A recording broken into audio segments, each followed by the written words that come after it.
Welcome back to Ben's Garage. We're back on we're on the small stuff today. As I might have mentioned previously, the Hobbit's got a new job. She is basically the Park and Jardin estate manager. Glorifying her title a little bit. She's working at the campsite and she does all the gardening. She does a bit of cleaning when they're pushed, but her main job is gardening.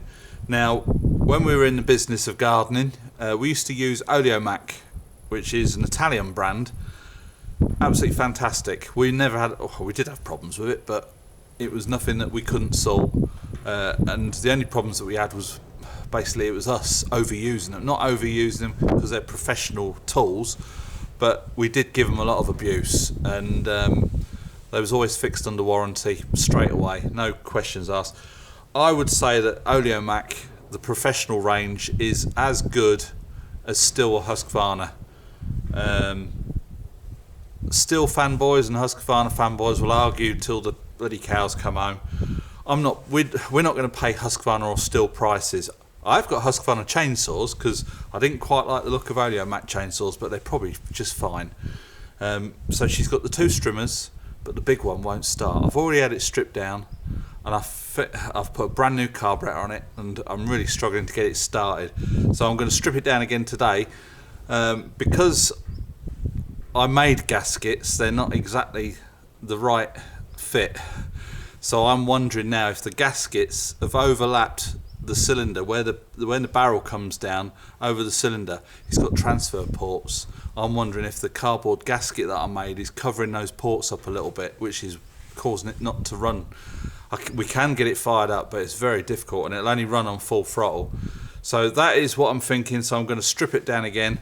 I'm going to bring you along, but I'm going to put you on time lapse, and I'll bring you back in when we get to the bottom of what's going on inside this engine. So let's crack on.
So the gasket that I made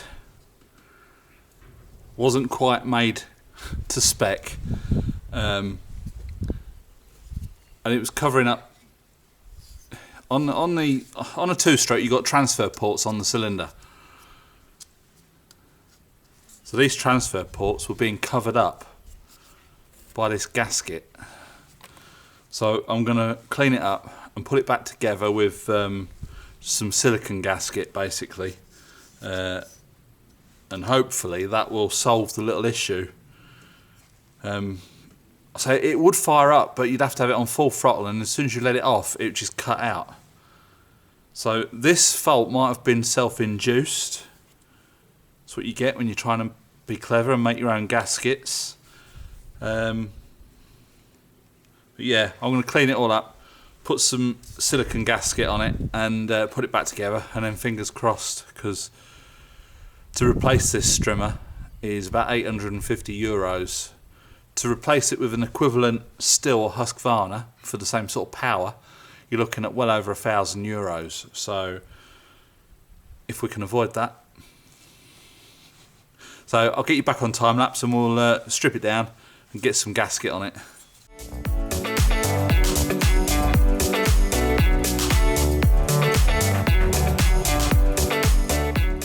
So that's going to be it for this video. I tried putting it back together without the gasket, just with some RTV silicone sealer stuff. Without the gasket, it pulls the crankcase together too tight, and it's a job to turn the crankshaft, so that's obviously not good, is it? But I'm going to have to try and source the gaskets for it. Now, when we was at our old house, the oleomac dealer was in town, which 2-minute walk. There is an oleomac dealer up the road, but I've got to get in touch with them and see if they can get the parts for me. So I shall need a head gasket, or a cylinder gasket, a crankcase gasket, and an inlet manifold gasket. This piece here. Basically, this is like your inlet manifold, and your carburetor bolts onto that.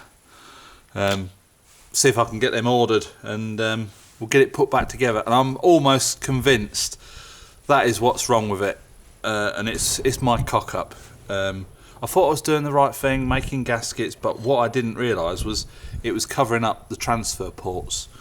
Now, you know, 2-stroke engines work a little bit different to 4-stroke.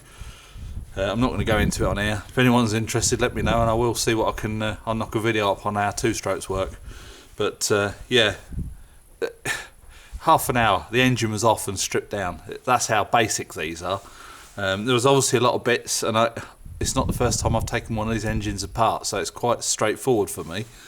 And this is the first time I've ever had one of these engines apart, and I've not been able to reuse the old gaskets. So let that be a lesson to me. New gaskets required.